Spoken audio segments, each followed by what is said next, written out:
Recharged. Getting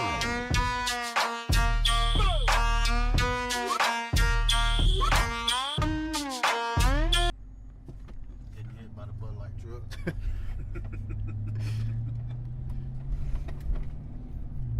I guess I could just kind of hold it like this. We just kind of talk. I don't know. I don't know how this is going to work. This is kind of a trial, man. So, like I said, I might not even use this, but we'll just try it out. I mean, but if it's that good of a mic, you shouldn't even have to hold it though. I don't think. Yeah, I mean, I guess I could put it down there, but I mean, that way it don't like you got a dick in your hand.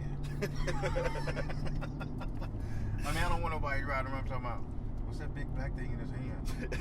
Well, he does have a black passenger. All right, so let's cover some of the stuff that's been going on in the news, man. Like, ever since this whole like Black Lives Matter thing came out, like, I think a lot of shit has changed as far as law enforcement goes. And here's the thing, Kevin. You and I have known each other for a long time. I've known you for 8 years now, and you and I have never seen skin color. Like, we don't. It's not something you think about. You don't even really talk about it. And both of us crack jokes on each other as far as race goes, but it's never anything hateful. You know what I mean? It's all in fun. Like, nobody gets offended by it. So I think what really sparked this whole thing was the whole Darren Wilson incident in Ferguson. This is kind of what kicked the whole thing off. And now you have the thing with Alton Sterling and all that. What is your take on this as far as bashing law enfortement based off of isolated incidents? Being a black man myself, I'm kind of, and I don't want to sound like the Uncle Tom. I don't agree with the whole Black Lives Matter movement, only because who gives a shit if you're fucking black or not? All lives matter. Asian lives matter, white lives matter, Jewish lives matter, mixed lives matter. I mean, my kids are mixed, for God's sake. So what, you just gonna kill half of them? Or only half of them matter because half of them are white? Yeah. You can't say Black Lives Matter, because when you open up the books and you look at everything from the very beginning of every incident you look at when it comes to this, and I guess I call it, police violence. We don't wake up and decide, today's Thursday, I'm gonna go kill me a black person today. Yeah. Well, and that's just it. Like, I don't wake up in the morning and I'm like, driving down the road and I'm like, hey, there's fucking Dave. I'm gonna go fuck with him because he's black. Yeah, exactly. You gotta remember that. And I can't say all police officers are always right. I understand that we're all human. We're all bound to make mistakes. People can Monday morning quarterback everything we do. They take 2 weeks to investigate something that we had to make a decisive factor on in a matter of mere seconds. Yeah. And if you hesitate for another one of them seconds, you're no longer here. But what people got to realize is everybody that put themselves in that position to have a gun pointed at them, to be chased by the police, to be pitted out by the police, to be roughed up by the police, did something, and I mean something, to put themselves in that position that they knew was probably going to cause a problem. And I'm not saying, oh, you wasn't wearing your seatbelt, I got pulled over. You're not wearing your seatbelt, you get pulled over, you start mouthing off, you start showing off, you start blowing your chest up. Right then and there, you cross the line to the point to where, oh shit, something might not happen the way I wanted it to happen. Yeah. I'm not saying you don't have the right, or you don't have the ability to make a human error. We all do. But there comes a point in your common sense of thinking to say, you know what? Maybe I should just shut the fuck up.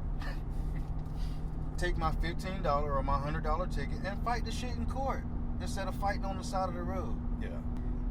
When the whole Darren Wilson thing came out, like there were so many stories and eyewitnesses that turned out not to be eyewitnesses and stuff like that. Why do you think people would riot without knowing the full story? And look at Alton Sterling, for instance. The first camera angle that came out was the people inside the car, and it looked like an execution. But then video was, and by this time people were already rioting or protesting, whatever. So later on, video came out from a different angle, and it shows Alton physically reaching into his pants and yanking back and forth trying to pull something out. And that's when you hear the officer yell, "He's got a gun," and he's shot. So why do you think people jump the gun on that? Because it's a justifiable reason to be a delinquent. It's a reason to show your ass, a reason to so-called show your justice and show your outrage by committing laws yourself and hopefully be exonerated for it later on because of the fact that this officer didn't have a right to shoot him, so we're going to excuse this guy for tearing up his town or for shooting a different police officer. Which that brings up another issue with me. The Dallas incident. Majority of the officers that were shot and killed in Dallas were working off duty. And if they're anything like me, you get a phone call 2 or 3 hours beforehand, or you get a sign-up sheet a week beforehand. Hey, you want to go work the dog parade? Sure. Hell, I need to get that new muffler from my car anyway. Yeah. You know what I mean? Yeah. I'm not out there for the cause. I'm not out there for your beliefs. My job is not to agree or to understand or to legitimize why you're doing it. It's to uphold peace. Right. One way or the other, my job is to uphold the peace that society expects us to do for the little bit of pay that we do get. Those cops who were killed out there in Dallas, of course, didn't expect it to happen, but didn't think they were putting themselves in a position to be sniped, by a guy that had a unjustifiable cause, so to speak. It's sad because, like I say, I do the same thing. I don't want to go out here and work a dog parade going down Mallory Street because, John Doe wants to go support his PETA views and political views. And all of a sudden, this guy who doesn't like dogs or doesn't like animals or doesn't have this issue about animal rights activists thinks that, he's on the side of them, so I'm going to take him out and show him a lesson. Right. But that's just it. These officers that were working this off-duty gig, it wasn't, they were protecting the rights of the protesters, and the fact that they got killed is extremely ironic, considering what they were doing. Now, I've been in law enforcement a long time. You've been in law enforcement a bit longer than me. In my time in, I have never once had a written or verbal complaint for racial discrimination or excessive force. So the fact that they would just take out random cops, you see what I'm saying? Mm-hmm. You're taking out officers that have nothing to do with the case whatsoever. Now I could understand, this sounds kind of fucked up. I can understand if they were looking for the officer, right, that killed Alton Sterling. That would be different. Just kind of like the way they were trying to hunt down Darren Wilson. Exactly. But to go out there and kill random cops because you need to catch up, you have 11 more officers that need to die. To me, there's no reasoning behind that. It's like you getting mad at me and going to kill your neighbor. Yep. It has no justifiable reason behind it. Well, it goes back to the blend of, it's not so much, and it's just like, if I'm not mistaken, one of the news articles I heard was that one of the guys said he's going to try to kill every white cop he could. You're not killing a white cop. You're not killing a black cop. You're not killing an Asian cop or a Mexican cop. You're killing a sworn law enforcement officer, and we're all brothers that don't see race amongst each other. Right.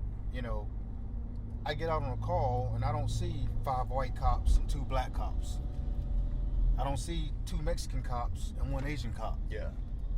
I see a call where there's 6 cops. And whoever needs my help the most, that's who I'm going to go running to. Yeah. You know, so for that news article to say that, you know, the guy, and it may be accurate, I mean, it may be true, that the guy maybe wanted to intend to harm only white cops, but you're not shooting only white cops. Because now when you shoot a white cop, what do you think the black cops are going to be doing? They're going to be on the same edge, same nerve. They're just as afraid. They don't know you're gunning for just the white cops. All they know is you're targeting police officers. Yeah. You know, I don't know what your intentions are. Not that it makes me feel any relief that, oh God, that's great. He's shooting all the white people, not the black cops. I'm good, you know? Yeah. It has nothing to do with that, because just as soon as it becomes okay for a black person to shoot white cops, it's going to be okay for a white person to shoot black cops. Or a white Aryan nation to shoot a black cop or a Mexican cop. You get what I'm saying? Yeah, yeah. So there's no justification behind it whatsoever, because we as a working society of law enforcement officers, you can't tie us all in to what one person may have fucked up on. And that goes back to, I'm not saying all cops are perfect. Yes, I've seen some videos where some police officers, dude, you just fucked up. Yeah. You know? But don't punish me for something that they did, you know, because you're pissed off. I mean, usually if you punish your children, you got a boy and a girl, son and a daughter. Your daughter messes around and paints on the wall, but you're gonna go in there and take your son's paint from him and spank him instead. Yeah. He doesn't know why. What the hell do I do? Why are you getting mad at me? Why are you punishing me? You know? It's the same thing. You can't punish everybody for something that one person messed up on. And trust me, if that one cop really royally screwed up, they're going to release him, and they're going to send him to the dogs, and he's going to get what he deserves. Okay, I'm glad you said that. That kind of brings up another point. This is something I see in a lot of comments on YouTube and stuff like that. A lot of people are always saying, well, the good cops cover for the bad cops, right? They turn another cheek, right? They're not paying attention. They're okay with the bad cops' decisions because they're all brothers. They all look out for each other. And I don't think people understand that, we're not human resources. I don't have the ability to fire or not fire somebody. There's Dan. Is that Dan? Yeah, it was Dan. I've actually had an officer come close to nearly arresting someone for something that they should not have been arrested for. And I know for a fact they shouldn't have been arrested for it. And it took for me to step in and to tell that person, look, like straight up, you fucking up. Don't do it. Well, I know what I saw. Well, I'm telling you what you saw was wrong. I know for a fact it was wrong. Because I'm trained in an area, and the things that you say you saw were manifested by you. So, would I be more inclined to speak up to prevent them from getting in trouble? Yes, I would. Because it saves my ass and his ass, and it makes the person they're dealing with not have to go through any kind of unnecessary repercussions, so to speak. Right. But I'm just not that type of person to sit back and, because I've been through it. Born and raised here, young black male. I've been accused of shit by police officers, actually from the same department I work with years ago, for doing something just because it was 11 o'clock at night and I was walking from a girlfriend's house in a neighborhood that has a bunch of burglaries. So now you want to know why I got 2 phones on me. Well, I know why I got 2 phones on me. Well, whose phone is that? It's my phone. Well, what 17-year-old has 2 phones on you? Well, you must be out here slinging dope. No, I'm not slinging dope. Well, explain to me why you got 2 phones on you. I don't have to explain to you why I got 2 phones on you. Am I under arrest? And I knew the law back then. Am I under arrest? Do you have any reason to talk to me like that? No, you don't. But he would try to keep me there long enough to so-called keep me out past curfew, so to speak. Like an entrapment. Yes. So he can say, well, we're going to take you down and we're going to call your parents to come pick you up and investigate it. There's no need to. Honestly, why did I have 2 phones on me? Because I had a bunch of bitches. I didn't want one bitch knowing about the other bitch. I mean, seriously, it is what it is. But, I mean, you know, hey, I mean, fuck it. But because I grew up in that era of being harassed and being taunted and being... And honestly, I was stalked by a couple police officers before. I was not always this good guy, I promise.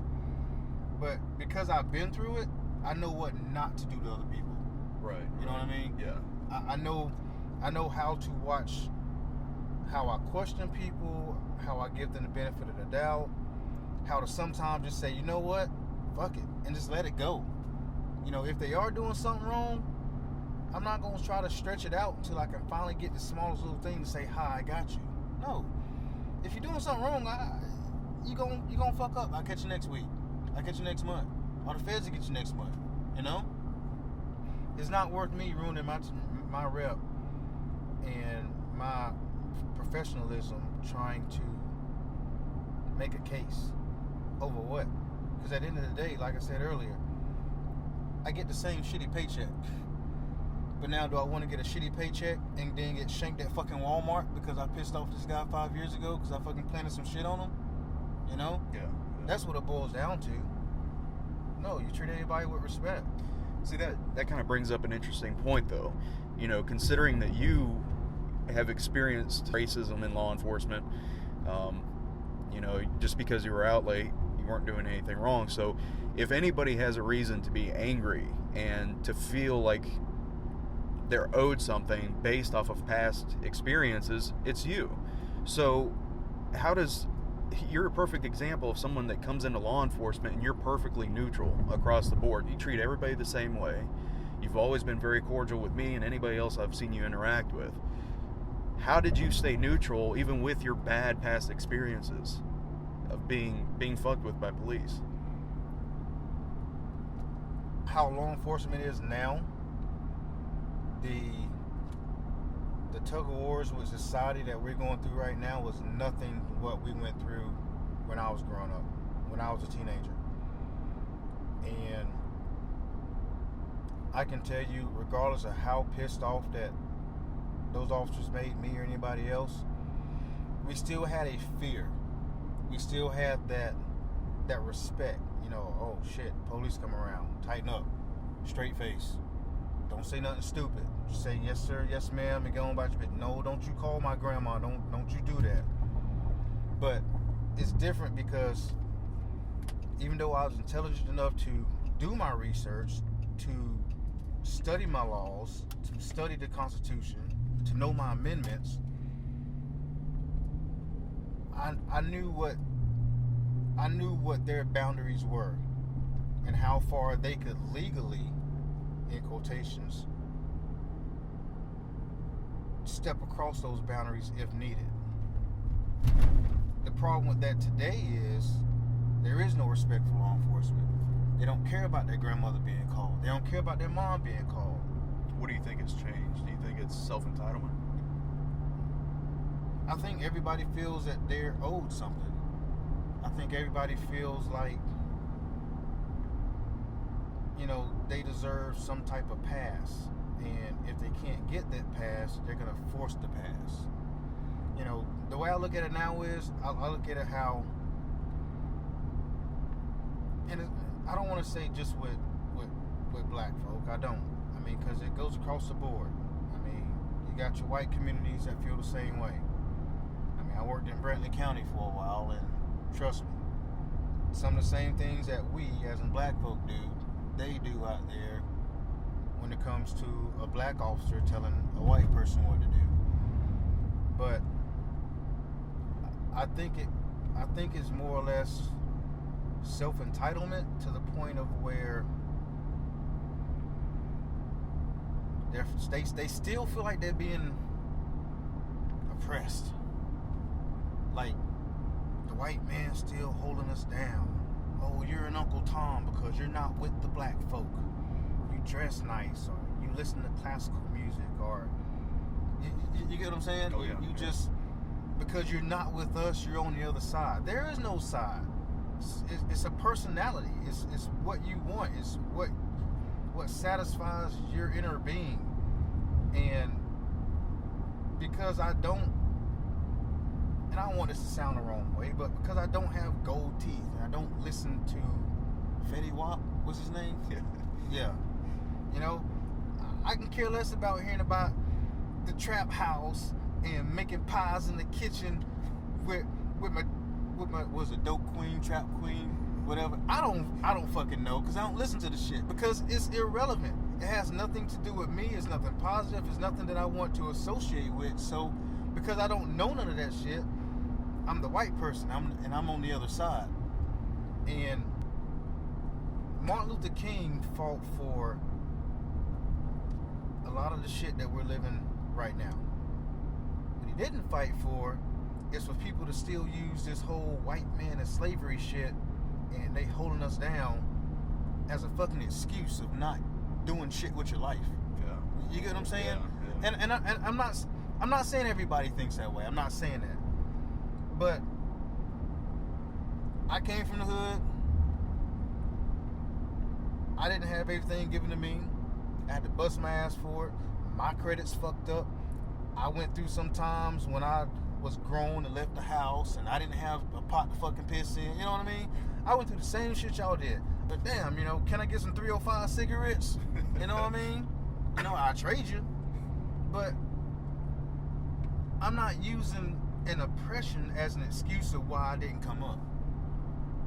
You know, it took me to know the law, read a book, use common sense to overstep those boundaries of always being held down.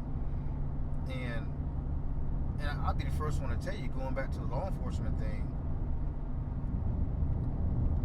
I respect everybody across the board. I respect the guy with the dreads. I respect the guy with the gold teeth. I respect the white guy with the trailer, with no teeth, with the meth sores. I respect them all across the board. The only time I change my attitude with them is when they dictate when I need to change my attitude. Yeah. And I think it's fair to say that majority of the police officers in this country feel the same way I do. If you keep me on a good playing level, I'm good. I work with you. I don't come to work to arrest people. I don't. Arresting people does nothing but ruin lives, ruin your job, put you more financially in debt, and makes me look bad. And it's a lot of fucking paperwork. Well, I wasn't going to say the paperwork part, but yeah, you're right. You're absolutely right. It's a lot of fucking unnecessary paperwork. It really is. If I can show you where you fucked up, where I can really screw your life up right now by taking you to jail, towing your car, telling your wife you had another bitch in the car, you know what I mean? Yeah. I can just screw all it up by putting all that shit in the report, you know, taking your dope. Now when I take your dope, I take your money with it. Then I got to impound your mama car because you're fucking selling the dope with it. Then the worst part would be telling your mom that, hey mom, the police got your car. Now you got to tell your supplier about why he ain't getting this damn dope and his money back now. So now you got your mama and your supplier on your ass, want to know where they shit at. And one of them, if not both of them, gonna fucking kill you. Or I can just be straight up with you and be like, look man, you fucked up. It is what it is. I'll work with you. You know, just be straight up and honest. I know you're only human. You ain't perfect. Be honest with me about shit and re-up later on. Be done with it. Okay, I'm glad you said that. I think someone that has self-accountability is much more likely to get off with either a warning or a very light charge. I'll give an example. I was going down the highway one night, and it was 3 o'clock in the morning, man. I was fighting the sleep demons. And this car pulls out. I'm going, I don't know, maybe 50 miles an hour. This car pulls out across 3 lanes of traffic and just totally, like, right in front of me. Excuse me, sir. Need to check your logbook. Make sure you had all your hours in for the day. You got your 10 straps on them logs back there, boy? So these 2 guys pull out in front of me, and I pulled them over. And As soon as I was walking up to the car, I smelled weed, like right off the bat. So I walked up there and I got the driver out, and kind of like we all do, I gave him that spiel of, depending on how honest you are with me is going to determine what happens to you. So I asked him, I said, "Where's the weed?" And without any hesitation, he points at the car and he says, "It's in his hand." It's like, okay, all right, cool. How much is it? And he's like, "Man, it's a lot." It's like, okay. So I walk up to the driver's side window and I told the same thing to the passenger. I said, "Where's the weed at?" And he said, "It's right here, sir." And he holds out his hand. He's got 2 ounces of like hydroponic shit in his hand. And this shit reeked, man. And so I got them both out. One was 17, one was 18. And kind of like you said, you can easily ruin somebody's life, especially with a felony amount of marijuana. So I'll be honest, man, I made them both dance on it and stomp it out. It was 2 ounces, man. It took them a minute to dance on it. But that's just like one of those examples where someone that's honest, is much more likely to get away. I think a lot of people talk themselves into going to jail. Wait, what kind of dance they do? Tap dance. With a tap dance? It was a tap dance. It should have been a stink leg, because that shit was potent. I'm going on that same story you just did. I stopped the car, and it was the traditional old-time auctioned off police car, old pinstripes still on it. It was 4 black kids in it, with the gold teeth and the dreads, the usual. And I walk up there, and the first thing I do before I get up to the window, I said, I smelled it. And like you, it was strong. And I told them why I stopped them, who I was, and the next thing my mouth was, I'm going to tell you one time only, be straight up with me. If you lie to me, I'm going to charge you with it. If you be honest with me, you dump the shit out, you go re-up down the road. I ain't going to waste my time on no nickel and dime bag marijuana. I says, "Where's the weed?" and give it to me. The passenger looks at me, he says, "Oh shit. Oh, here go my weed right here. You already know me, buddy. I already know what time it is now. Here it is, hit my weed right here." I said, "All right, you go ahead and step on out the car."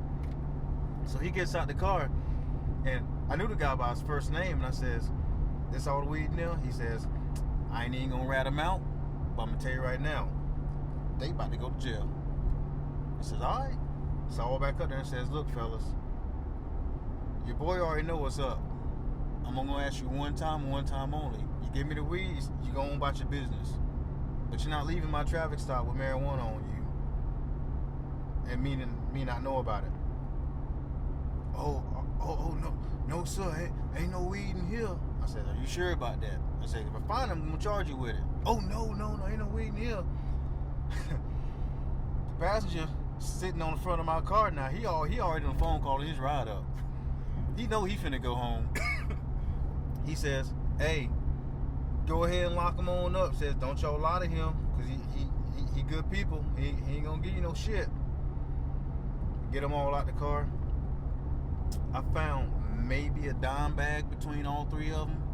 One was inside one of them's shoe, the other was inside the pocket, and the other one had it in his mouth. And they all went to jail over a damn dime bag of marijuana. And they, of course, they were pissed. "Man, I didn't want to go to jail." You wasn't gonna go to jail. Your passenger gave me damn 2/4 ounces. And you pissed off about a damn dime bag of weed? Yeah, you finna go to jail for it. About 4 months later, 2 of the same cats was in another car. And again, with marijuana. So I walk up there and I give them a spill. I said, "I already know y'all 2 in the back. Here it is right here. They just gave it up. I can't go to jail today. Here it is right here." He said, "Hey man, you better get that weed up, man. For real, you gonna take it to jail." "Man, I ain't got no weed. Shut up." The same thing that their homeboy did the first time. Yeah, they got out the car. They are, "Hey mom, you come pick me up? 'Cause they finna go to jail." And I'll be damned, they went to jail over stupid mess. And I'm impartial on the whole marijuana law. I mean, it's not my job to agree with the laws. It's just my job to enforce them. Whether I agree with them or not, I'm hired to enforce the laws of the state and the federal. But you want to go smoke your weed at your house? Go eat your Funyuns and shit? I don't give a fuck. You want to go laugh at cartoons while you eat Captain Crunch cereal while you high? Do it. Have fun with it. I'm good with it. But don't make me dig through your raggedy ass, roach infested car for some little ass damn dime bag of marijuana when you know you got it in the first place. Yeah. Because one, it's not worth your record. It's not worth my time. It's not worth me testing the damn thing. And it's not worth me going to court over it. Because honestly, at the end of the day, you ain't gonna stop smoking. You get what I'm saying? Yeah. You're gonna keep doing it. But my main thing is honesty. I mean, you be straight up about it, and if I can work with you, I can work with you. I don't have a problem in the world with it. I don't come to work to take people to jail. I come to work to try to untie the knots that the few of the 1%ers that have screwed it up for us have already done. I'm trying to, and I'm not saying Ferguson was bad, or Ohio was bad, or Texas was bad. I'm not saying any of that. The image of law enforcement in a whole has gotten very bloody, and it's gotten people to have a foul taste in their mouth when they see a police officer, just because of the few percentiles of fuck-ups we've done. And I want to be that one that goes out and stops you knowing you done something wrong and make you leave a traffic stop laughing. You know? Yeah, absolutely. Make you not wonder if I'm going to come out here and shoot you, so to speak. Stopped a guy on the interstate the other day. Had a bolo for a guy, running cars off the road, running about 120 down 95. I'm already on the interstate looking for him. I get out with him. First thing I see, he's watching damn cartoons on his phone in his dash. The hell you doing, boy? Oh man, I tried to turn it off, but I couldn't get it off. You can't be watching cartoons on the interstate, driving 100 plus, running cars off the road. You just can't do it. But I noticed the whole time I was talking to him, he had his hands out the window. I said, you can go ahead and give me a license. Oh, no. I'm not reaching for my license, officer. I just want you to know they're in my back pocket. Well, who gonna get them? Because I'm not reaching in your back pocket to get them. Well, I don't want to reach, and then you. I said, shut up. And then I what? Shoot you? Why am I shooting you? Well, because I seen how. No. Two totally different places. Yeah. Two totally different situations. Two totally different officers. Don't judge me by what somebody else did up there who pretty much had a mental malfunction. And I mean, it is what it is. I mean, I know there's two sides to every story, and there's only half of a video and all that kind of stuff. But from what I've seen is from what only I can see from the eyes of what is available. You get what I'm saying? Yeah, no, I agree. That was a bad shooting. So, just sitting back and looking at it. Yeah. So don't think because that happened up there that's gonna happen down here. Yeah. I can barely pay my own damn phone bill. I'd be damned if I pay the rest of your bills for the rest of my life. Because I got sued because I got scared. If you're scared, go home. Go find another job. You know?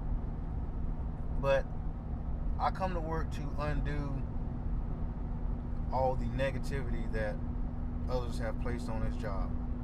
And if I can send you away from a traffic stop or from a call or something like that, smiling or being happy or having your whole frame of mind changed about how policing is, I've not done my job for the day. To show you that not everybody is an asshole. Oh, I think that's a good way to look at it. But, okay, on the same token, though, I think police departments, and I can think of one here in particular, I think police departments can also focus too much on community-oriented policing. And I'm all about COP, I really am. But I think there is a margin, there's a line there that you can cross to where you're putting your officers in jeopardy by being not too friendly, but too vulnerable. You see what I mean? You know, we're out here to do a job, and let us do it. We're not tour guides. We're not counselors. We're not out here to make you feel like life is precious and you're the most sweet thing in the world and I'm gonna baby you and here's a hug and here's a cookie and a lollipop. Majority of the times when we're called to a situation, it's because somebody fucked up and they know they fucked up. So because you know you fucked up, why am I gonna come out here and sprinkle a bunch of sugar on your shit to give you the impression that it's okay for you to fuck up, because all they're gonna do is make me feel like it's okay. You get what I'm saying? Yeah. But that, I think that's where a lot of your officers get complacent.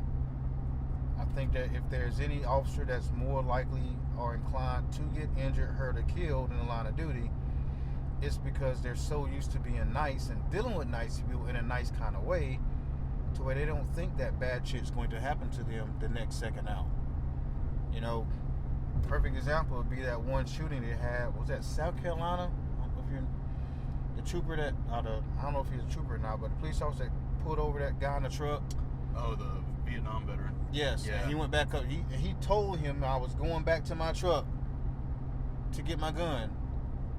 And he went up there and was actually loading and cocking his rifle while the officer stood there and told him, "Sir, drop the weapon, drop the weapon." How many times? He told him, what, 40 times to drop the weapon? Yeah. Well, he had just received a recent complaint of excessive force, and that's what created the hesitation, and that's ultimately what got him killed. Exactly. And you don't want to take away the authority that you have been sworn in to deliver and to enforce. Because in the very beginning, when you took this job, you did take an oath. And if the person, the agency, chief, or sheriff who hired you to uphold that oath doesn't have the confidence in you to do it and wants you to go out there and smile and hand out fucking pamphlets and promote your area for tourism, so to speak, I think it's just a line of disaster. I think he's stripping away all your authority, because they're not going to listen to you after that. You get out with that same person 2 months later on a domestic, they're not going to listen to you because you're Mr. Officer Friendly. They're not going to take you serious, and they're going to try the shit out of you. And then when you do decide to grow a pair of balls and you do rough them up or have to use a little bit of force to get what you need out of them, then they're gonna scream and they're gonna cry and they're gonna go and rant and do the lawsuits, and it's just gonna give them the power to think that they control the department. And I hate to say it, but a lot of your citizens have that outlook. No, let me rephrase that. Not a lot. The few of your citizens who do have that outlook tend to be the ones with the power or the connections. Now, I'll say that. I mean, a lot of the people that I've dealt with, they are positive and they're pro-police. But it seems like the ones that are biased and against the police are the ones that have the connection within the government or the department. All right, guys, thanks for watching. If you like it, like, comment, subscribe.